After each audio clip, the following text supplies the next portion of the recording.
오늘은 빌립보서 세 번째 시간, 기쁨을 회복하라 세 번째 시간, 예수의 마음을 회복하라 입니다. 우리 한번 따라 하시겠습니까? 기쁨을 회복하라. 한 번 더, 기쁨을 회복하라.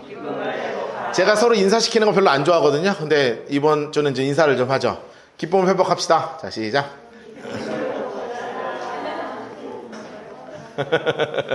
네, 너무너무나 이제 우리가 같이 공동체로 모이면서 예배를 주님께 드리지만, 예배를 통해서 그리고 말씀을 통해서 우리 안에 주님이 주시는 기쁨이 회복되는 일들이 있기를 주님의 이름으로 축복합니다. 그래서 오늘은 세 번째 시간으로 예수의 마음을 회복하라, 예수의 마음을 회복하라 라는 제목을 가지고 하나님의 말씀 함께 나누려고 해요. 우리가 빌립보서 말씀을 나누고 있거든요. 지난주에 우리가 첫 주로 우리가 말씀을 나눴지만, 사실 하나님께서 처음에 우리 인간을 두셨던 곳이 어디였냐면 에덴 동산인 거예요. 그러니까 에덴이 무슨 뜻이라고요? 기쁨이라는 뜻이에요. 기쁨. 그래서 하나님이 우리를 두셨던 그곳 자체가 어떤 곳이었냐면 기쁨의 동산이라고요. 근데 사실 계속 거기 살았으면 참 좋았을 텐데, 그쵸? 거기서 막 하나님 예배하고 약간 빨개벗 없는 거 좀 부끄럽긴 하지만 어쨌든 뭐 거기서 그냥 있는 그대로 그 모습 그대로 그냥 살았으면 참 좋았을 텐데, 거기서부터 우리가 불순종의 죄 때문에 기쁨을 잃어버린 거예요. 그러니까 우리가 찾고자 하는 게 뭐냐면 세상 속에서 자꾸 기쁨 찾고 싶은 거죠. 근데 그게 찾아지는 게 아니잖아요. 그런데 세상에 기쁨이 있는 것으로 착각하고 자꾸 거기를 향해서 간단 말이에요. 그래서 주님께서 우리에게 말씀하시는 건 밖에서 갖고 오는 것은 기쁨이 아니고, 진짜 기쁨은 어디서부터 오는 거냐면 여기서부터 올라오는 것이다. 여러분, 이것이 하나님이 우리에게 주시는 기쁨이라고 말씀하고 계시는 거예요. 그래서 내가 예수 그리스도를 믿는 그 순간 주님께서 우리 안에 이렇게 이식시켜 주시는 게 있어요. 빌립보서 1장 8절 말씀입니다. 같이 한번 읽을까요? 시작. 내가 예수 그리스도의 심장으로 너희 무리를 얼마나 사모하는지 하나님이 내 증인이시니라. 아멘. 여러분, 우리가 예수 그리스도를 믿으면 우리 안에 주님께서 이식시켜 주시는 게 있는 게 바로 뭐냐면 예수 그리스도의 심장이에요. 여러분의 심장은 예수의 심장인 줄로 믿습니다. 그리고 여러분은 C형이 아니라 A형, B형, O형, AB형이지만 사실은 우리의 진짜 피는 뭐냐면 예수 그리스도의 보혈의 피인 줄로 믿습니다. 그래서 여기서 심장이 막 요동칠 때 안에서 기쁨이 막 뿜어져 나오는 그 기쁨을 누리는 여러분 되셨으면 좋겠어요. 그래서 기쁨을 이렇게 심장을 우리가 예수 그리스도를 향해서 갖고 있으니까 당연히 생기는 일이 있죠. 뭐냐면 예수님의 마음이 뛰는 것에 내 심장이 뛰는 거예요. 그래서 복음의 현장을 가면 우리의 마음이 뛰는 거예요. 아주 기쁜 소식을 하나 알려드리면, 처음으로 라이트하우스 포항 전도 용품이 나왔어요. 이제 다 전도지는 나중에 이제 나올 거고, 전도 용품이 일단 나왔습니다. 좀 이따가 다 나눠드릴 건데, 나눠드린다는 건 그냥 뭐냐면 주변에 그냥 지인한테 뿌리시면 되고, 그냥 아는 사람한테 주시면 되는 거예요. 그리고 그냥 지나가다가 그냥 하나씩 이렇게 하면 동네 아저씨들 잘 받을 걸로 준비했으니까 그렇게 해서 1000개 준비했거든요. 빨리 뿌립시다. 일단 1차적으로 빨리 뿌리자. 왜냐하면 이게 주님이 하라 하신 거니까. 일하시는 곳에 직장인들한테 다 나눠주시면 되고요. 그럼 혹시 알아요? 뿌리는 씨앗 가운데 하나님이 열매를 맺어주실 거니까 어렵고 힘들지만 뿌리는 거예요. 일단 우리가 그곳에서 진짜 기쁨이 있기 때문에 그렇습니다. 그런데 이것뿐만이 아니라 이것이 복음에 합당한 생활로 되기 위해서는 제일 중요한 게 뭐냐면 주님이 가라 하신 것으로 가고, 주님이 멈추라 하신 사인을 주시면 멈추는 삶을 사는 거예요. 그것을 빌립보서 1장 27절에 이렇게 써있죠? 같이 읽겠습니다. 시작. 오직 너희는 그리스도의 복음에 합당하게 생활하라. 아멘.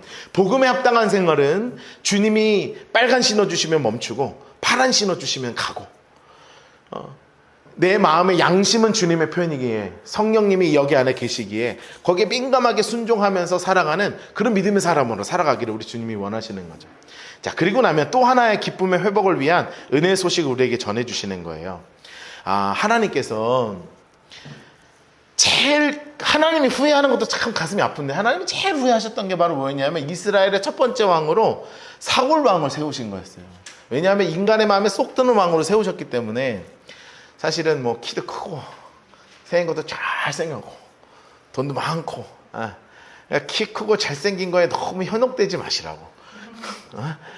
그래서 하나님이 키 크고 잘생긴 사람, 그러니까 여러분이 저한테 자꾸 현혹되시면 안 된다고요. 아바씨.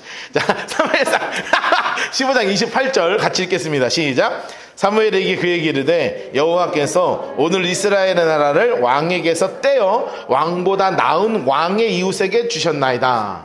여러분, 하나님이 정말 후회하셨던 게 뭐였냐면 사울을 왕으로 세우신 거였어요. 그래서 너는 이미 하나님의 말씀에 순종하지 않는 왕이기에 너가 아니라 다른 왕이 세워질 것이다. 그래서 하나님이 내 마음속에 확정하신 어린이가 한 명 있었죠. 마음에 확정하신 어린이가 한 명 있었는데 그 어린이가 바로 다윗이었습니다. 사실상 다윗은 그 당시에 진짜 어린이였고, 아니면 조금 더 해봐야 청소년, 이제 막 중딩 이 정도도 안 된 나이였거든요. 그래서 그 가족 중에 단 한 사람도 다윗이 왕이 될 거라고 상상도 못했어. 사무엘 선지자가 이세 가족에게 딱 가서 기름을 부으려는데 첫째 아들 엘리압이 딱 나타났는데 키도 크고 잘생긴 거예요. 벌써 그러면 사람의 마음은 혹하잖아요. 사실 참 미안한데 사람이 그래요. 키 크고 잘생기면 마음이 가요. 없던 마음도 막 만들고 싶어지고 그런다고. 그래서 사무엘이 딱 보자마자 딱 마음을 먹었어요. 얘다, 기름 붓자. 그런데 그때 정말 하나님께서 놀랍고 감사한 말씀을 우리에게 말씀하십니다. 사무엘상 16장 6절부터 7절 말씀이에요. 제가 읽어드립니다. 그들이 오매 사무엘이 엘리압을 보고 마음에 이르기를 여호와의 기름 부으실 자가 과연 주님 앞에 있다. 키가 너무 크고 잘생겼으니까 얘다 했는데 그때 여호와께서 이스라엘에게 이르시되 그의 용모와 키를 보지 말라.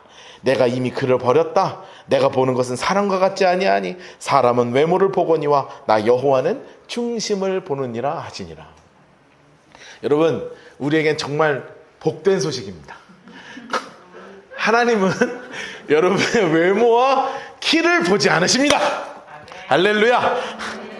저를 써주시면 감사하고, 물론 저는 쓰기에 합당하게 생기긴 했으나 제가 185가 조금 안 되기 때문에 거짓말은 안 해요. 정말 감사한 건 뭐냐면 하나님은 우리의 외모와 키를 보지 않으셔서 그래서 우리를 쓰실 수 있는 거예요. 하나님이 외모 쓴 대로 처음부터 쫙 줄 세워서 쓰신다면 물론 여러분은 다 쓰임 받겠지만 뭐 쓰임 받겠지만 조금 덜 쓰임 받고 뭐 이러지 않을까요? 그런 거예요. 키 순서대로 하면요 그렇게 되는 거예요. 그러나 하나님 우리에게 정확하게 말씀하시는 건 뭐냐면 하나님은 용모와 키를 보지 않으시고 하나님은 우리의 중심을 보시는 줄로 믿습니다. 여러분, 그래서 인간적으로 정말 멋진 존재가 엘리압이었지만 하나님은 다윗을 보신 거예요. 세상은 물론 겉으로 보는 기준으로 판단하죠. 그러나 하나님은 아니시라는 거죠. 왜냐하면 이 마음에 이 중심에 무엇이 들었는지에 따라서 그 사람의 행동이 결정되거든요. 여기에 중심에 무엇이 들어있는지에 따라서 우리의 행동이 결정되는 거예요. 그래서 이 잠언을 쓴 솔로몬은 우리에게 이렇게 딱 조언하고 있는 거예요. 잠언 4장 23절 말씀 이렇게 이야기하고 있죠. 같이 읽겠습니다. 시작. 무릇 지킬 만한 것 중에 더욱 내 마음을 지키라. 생명의 근원이 이에서 남이니라. 아멘. 여러분, 우리의 생명의 근원은 어디서부터 난다고요? 마음에서부터 나는 거예요. 여러분, 그래서 우리의 마음에 정말로 하나님이 기뻐하시는 예수 그리스도의 마음이 있게 되기를 주님의 이름으로 축복합니다. 생명의 근원이 여기 있다는 것이 무슨 의미냐? 기쁨의 근원이 마음이라는 거예요. 이 마음의 근원에 기쁨이 가득 차 있어서 이 마음에서부터 기쁨이 막 솟아나는 거예요. 여러분, 사도 바울이 지금 어디에 있냐 하면 감옥에 있습니다. 정말 매주 얘기하지만 정말 매주 끔찍합니다. 저는 정말 끔찍해요. 막 쥐가 내 옆에 있다고 생각하면 막 싫어. 지네가 막 걸어다닌다고 생각하면 막 잠을 잘 수 있겠어요? 먹을 건 줘야 될 거 아니에요. 돼지우리에서 먹는 거 이런 거 집어 던져주는 거 어떻게 먹고 사냔 말이에요. 그런데 그곳에서 가장 기쁨의 서신이라고 하는 빌립보서를 쓰면서 바울이 옥중에서 우리에게 기쁨의 근원이신 그 예수의 마음을 가지라고요. 빌립보서 2장 5절 말씀에 이렇게 선언하고 있는 거예요. 같이 한번 읽을게요. 2장 5절입니다. 시작. 너희 안에 마음을 품으라. 곧 그리스도 예수의 마음이니. 아멘. 여러분, 여러분의 마음의 중심에 예수 그리스도의 마음을 품으시기를 주님의 이름으로 축복합니다. 여러분의 마음은, 내 마음은 어떤 마음이냐? 외우세요. 공식이에요. 예수 그리스도의 마음입니다. 네 마음의 중심에는 무엇이 있니? 라고 물어보면 그냥 어디에서든지 담대하게 이야기하십시오. 나는 예수 그리스도의 마음을 가진 사람입니다. 여러분, 그러면 예수의 마음이 무엇인지에 대해서 제가 묵상을 하는데 이 이야기가 떠오르더라고요. 압살롬이 참 잘생긴 아들이었는데, 오늘은 좀 잘생긴 사람을 좀 디스하는 날이라 잘생겼어. 너무 잘생겼어. 그리고 남자인데 머리카락이 막 긴데 멋있어. 막 그런 거 있잖아요. 약간 머리카락이 길면 약간 변태스러운데 그렇지 않고 멋있어. 애가 그냥 막 기품이 흐르고 재판을 가서 막 받고 싶고 없는 재판도 막 만들고 막 그렇게 하고 싶을 정도로 잘생긴 왕자였다고요. 그런데 이 잘생긴 압살롬이 아버지를 반역을 해서 왕위를 빼앗으려고 하는 거예요. 근데 이게 진짜 급박한 상황이었거든요. 상황이 어떻게 할 수 없을 정도로 급박하게 된 거예요. 그런데 그럼 아빠가 결정해야죠. 맞서 싸울 것이냐, 아니면 그냥 피하고 도망갈 것인가. 다윗이 어떤 결정을 하냐면 자신의 왕위를 포기하는 결정을 해요. 사무엘하 15장 14절 말씀이 이렇게 써 있습니다. 다윗이 예루살렘에 있는 그의 모든 신하들에게 이르되 일어나 도망가자. 여러분, 쉽지 않은 결정이에요. 근데 왜 이런 결정을 했나? 사실은 굉장히 두려웠겠지만 일어나 도망가자고 할 수밖에 없었던 이유가 분명하게 있었어요. 그게 바로 뭐냐면 나를 향해서 맞서 싸우러 나온 사람은 내가 사랑하는 아들이거든요. 다시요. 누가 지금 나를 반역하러 오는 거냐면 내가 사랑하는 아들이란 말이에요. 너무너무나 사랑하는 아들이기 때문에 절대 부딪히고 싶지 않고 그냥 나의 자리를 내려놓고 싶은 거예요. 이해할 수 없는 마음이죠. 왕인데요. 왕위보다 더 중요한 건 뭐였냐면 내가 사랑하는 아들이었던 거예요. 그래서 나중에 요압이 압살롬과 전투를 하러 가요. 요압이 나중에 압살롬을 이제 잡으러 가거든요. 그런데 다윗이요, 사실은 압살롬을 죽여야 끝나요. 그런데 다윗이 울면서 뭐라고 얘기하냐면 사무엘하 18장 5절에 이렇게 호소합니다. 왕이 요압과 아비새와 이때에게 명령하여 이르되 나를 위하여 젊은 압살롬을 너그러이 대우하라. 왕이 압살롬을 위하여 그 모든 군지휘관에게 명령할 때 백성들이 다 들으니라. 뭐라고 이야기하냐면 제발 살려줘. 제발 죽이지 말고 살려줘. 너그러이 대우하라. 사실은 내 아들이 너무 큰 배신을 했는데 내 왕위보다 중요한 게 사랑하는 아들이었던 거예요. 여러분, 예수님의 마음이 어떤 마음인 줄 아세요? 예수님의 마음이 이 마음이에요. 예수님은 지금도 하늘보좌 우편에 계셔서 하나님의 아들이신 그분이 우리 인간이 얼마나 하나님 배신하고 살아요. 창세기 2장 3장부터 배신하잖아요. 인류 역사가 시작하면서부터 하나님 배신하는 역사로 시작해요. 우리가 작년에 우리 한동대에서 공부했잖아요. 벌써 그게 1년 가까이 되거든요. 한동대에서 공부할 때요, 뭐 공부했냐면 사사기 공부했거든요. 사사기 처음부터 끝까지 무슨 얘기인 줄 아세요? 하나님 배신하는 이야기예요. 사무엘상도 우리가 지난 학기 공부했거든요. 사무엘상의 전체적인 이야기가 다 뭐예요? 엘리가 대제사장이 배신해요. 왕이 배신해요. 다 배신하는 이야기예요. 인류 역사가 시작하면서부터 지금까지 모든 인간은 이 압살롬처럼 나의 아버지를 반역하는 존재가 바로 우리 인간이란 말이에요. 그런데 하나님은 우리를 너무나 사랑하셔서 하나님의 자리를 내려놓기까지 하시는 분이 바로 우리 하나님, 그분의 아들 예수 그리스도이신 거예요. 그래서 오늘 우리가 읽은 6절에 우리가 읽진 않았지만 2장 6절 말씀에 보면 예수 그리스도의 마음이다 하면서 6절에 이렇게 써 있어요. 같이 한번 읽겠습니다. 시작. 그는 근본 하나님의 본체시나 하나님과 동등됨을 취할 것을 여기지 아니하시고. 여러분, 예수님의 마음이 어떤 마음인 줄 아세요? 바로 사랑의 마음이에요. 여러분, 사랑한다는 게 뭔 줄 아세요? 나의 것을 내려놓는 게 사랑인 거예요. 여러분, 사랑이 뭔지에 대해서 참 많이 궁금하죠? 사실 우리는 늘 사랑하고 싶고 늘 사랑에 갈급하고, 물론 20대, 10대, 20대야 뭐 뜨거운 사랑을 하고 싶고 그렇지만 이제 결혼하고 이러면서 서로 어떤 사랑에 대한 마음이 막 확인하고 싶고 그러거든요. 그런데 사랑이라는 것이 무엇인지 제가 인생을 짧게 살았지만 살면 살수록 느껴지는 게, 사랑하면 사랑할수록 나의 것을 포기하는 게 사랑이더라고요. 여러분, 주님이요 다 내려놓으신 거예요. 나를 내어놓으면 다 괜찮아져요. 여러분, 부부끼리 왜 싸워요? 물론 이제 잘못해서 싸우는 거예요. 원래 근본적인 건 잘못해서 싸우는 거예요. 그런데 왜 그 잘못이 보여요? 내가 살아있어서 그러잖아요. 내가 내려놓잖아요? 그러면 괜찮은 거거든요. 늘 뭐 그런, 예전에 부부 상담가 이런 분들이 늘 그런 얘기 했어요. 결혼하면 탁골배기 싫다. 왜냐하면 그 치약을 나는 끝에서 짜는데 얘는 중간에서 짠다. 그게 막 진짜 짜증난다. 그게 왜 그래요? 기준점이 나는 끝이고 내 남편은 중간이 기준인 거예요. 그럼 누군가 하나 포기하면, 사랑하면 포기하는데 포기하면 기쁨이 넘치는 거예요. 안 포기하면 싸우는 거예요.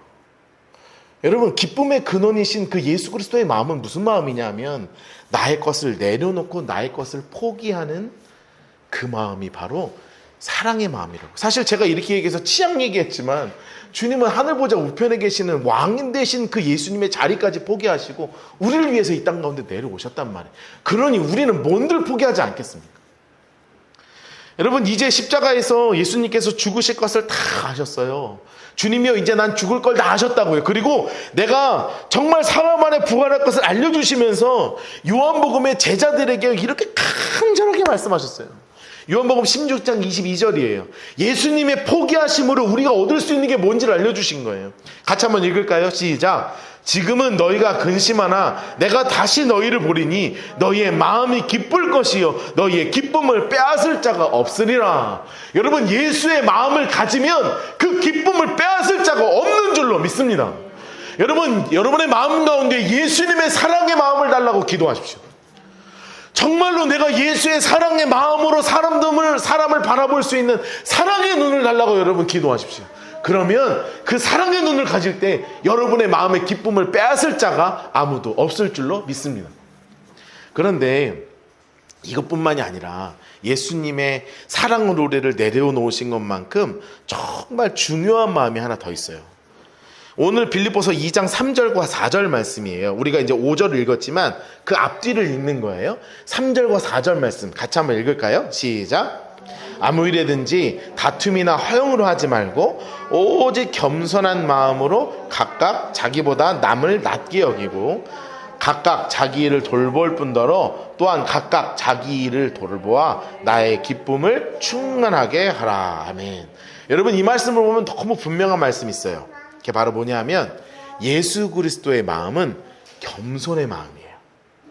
다시요. 예수 그리스도의 마음은 무슨 마음이라고요? 겸손의 마음이라. 여러분, 겸손이 무엇인가? 물론 교만의 반대말이기도 해서 교만을 이야기할 수도 있지만 교만보다 더 중요한 게 예수님의 겸손의 마음이 어땠는가? 겸손이 무엇인가? 성경에 뭐라고 나와 있냐면 각각 자기보다 남을 낮게 여긴다. 이게 낮게 여긴다는 게 깔보라는 게 아니라 내가 낫고 너가 나보다 낫다. 성경에 보면 마가복음을 쓴 저자가 있어요. 그분이 이제 누구냐면 마가거든요. 그런데 이 마가가 성경에서 진짜 중요한 인물이에요. 마가의 다락방에 있는 그 마가이기도 하고요. 그리고 1차 전도여행 때 바울과 바나바를 쫓아서 구브로성까지도 갔었어요. 그런데 1차 전도여행 중간에 이제 집으로 그냥 돌아오거든요. 이제 우리 나중에 사도행전 공부할 때 자세하게 이야기를 이제 공부할 거예요. 이제 돌아와요. 근데 이제 그걸 보면 여러분 마음에 들어요? 여러분 같이 여행 가다가 됐어요 하고 어떤 이유에서든지 포기하면 여러분 눈에서 레이저 나올까요? 안 나올까요? 솔직히 레이저 나와요? 안 나와요? 나오죠? 나와요. 제가 포항 올 때도요, 저 애들이 힘들어 그러면 제 눈에서 레이저가 나와요. 뭐가 힘들어 이러면서 레이저가 나와요. 시끄러 그러면서 레이저가 나온다고요. 그게 우리의 마음은 그래요. 그러니 사도 바울도 사실 완전히 주님을 닮아가기 전에 레이저가 좀 많이 나왔던 것 같아요. 좀 많이 센 레이저가 나왔어요. 그래서 2차 전도행이 시작됐거든요. 2차 전도행이 시작됐는데 바나바가 이분은 참 성품이 좋은 분이라 이제 마가를 데리고 가고 싶은 거예요. 그래서 마가를 데려가려고 했는데 바울이 레이저가 이렇게 막 이제 그 슈퍼 레이저가 쏘여지고 쫙 나가는 거예요. 절대 안 돼. 얘는 100% 가다 또 포기할 텐데. 그럼 우리 팀이 다 무너질 텐데. 팀은 어떻게 할 거야? 안 돼. 이 친구 못 데려갑니다. 여러분 바나바하고요. 성경의 가장 위대한 인물 아니에요? 바나바는 성품이 참 좋은 사람이에요. 성경에 그렇게 써 있는 사람이 잘 없어요. 문제 있어요. 노아 이런 사람들이 있어요. 당대 의로운 자 노아 이렇게 아주 멋진 이름이 있어요. 그런 것처럼 아주 훌륭한 이름이 뭐냐면 바나바예요. 성품이 참 좋다 이렇게 써 있는데 성품이 제일 좋은 사람 중에 한 분인 바나바랑 이 바울이랑 붙었어요. 사도행전 15장 37절부터 39절이에요. 바나바는 마가라 하는 요한도 데려가고자 하나 바울은 밤빌리아에서 자기들을 떠나 함께 가지 아니한 자를 데리고 가는 것이 옳지 않다 하여 서로 심히 다투어 피차 갈라서니 바나바는 마가를 데리고 배 타고 구브로로 가고 바울은 위쪽으로 가고. 여러분 성경에요. 피차 심히 다투어 피차 갈라서니 여러분 이런 거 잘 안 써 있거든요. 여러분 그것도요. 교회 최고 지도자 둘이 저하고 홍민기 목사님하고 심히 다투어 피차 갈라서니 여러분 이거 이상하잖아요. 그것도 한 사람 갖다 놓고.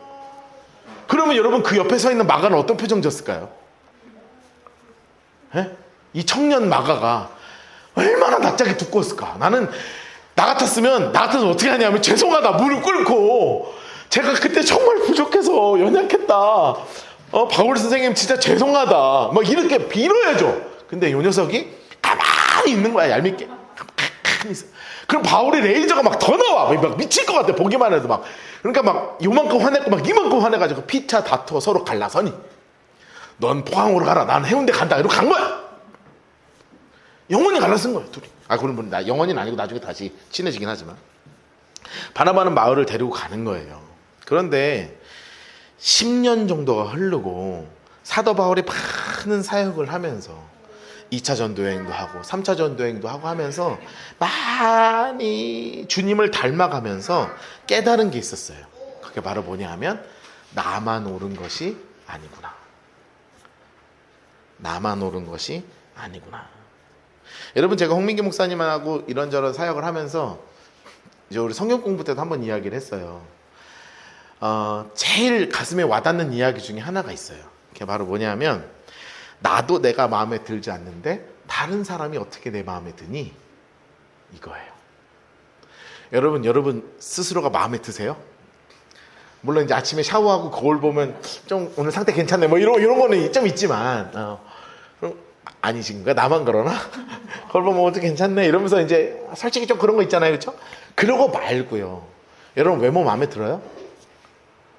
여러분 사는 삶의 패턴 여러분 마음에 드십니까? 나는 내가 정말 흡족하게 살고 나는 정말 완벽하게 살아 이렇게 한 사람 있어요? 내 생활 습관 하나 마음에 안 드는 것 많아요. 제가 20대 때요 젓가락질이 되게 이상했어요. 이 젓가락질이 너무 마음에 안 드는 거네요. 그래서 배웠어요. 옆에 우리 학교 친구한테 배웠어. 보름 동안 밥을 못 먹는 거예요. 이 젓가락질도 안 되고 저 젓가락질도 안 돼가지고 너무 화가 나는 거예요. 밥을 못 먹어서. 그런데 젓가락질 하나 못하는 내가 얼마나 싫었는 줄 아세요? 이것 때문에 장가 못 갈까봐. 아니 진짜 혹시 내가 어디 인사하러 갔는데 젓가락질 이상 이렇게 해가지고 쟤는 안 된다 남 반대해서 이러면 안 되잖아요. 그래가지고 젓가락질 고친다고 했다고요. 여러분 이 사소한 거 하나가 내 마음에 들지 않는 게 나예요. 그런데 어떻게 다른 사람이 내 마음에 들어요? 바울이요 10년이 정도 지나고 나서 깨달은 거예요. 나만 옳은 게 아니구나. 나도 내 마음에 들지 않는데 제가 내 마음에 들지 않는 건 너무나 당연하구나. 그리고 나서 옥에 갇혀있는 동안 마가하고 엄청나게 영적인 교제를 많이 다루게 돼요. 나누게 돼요.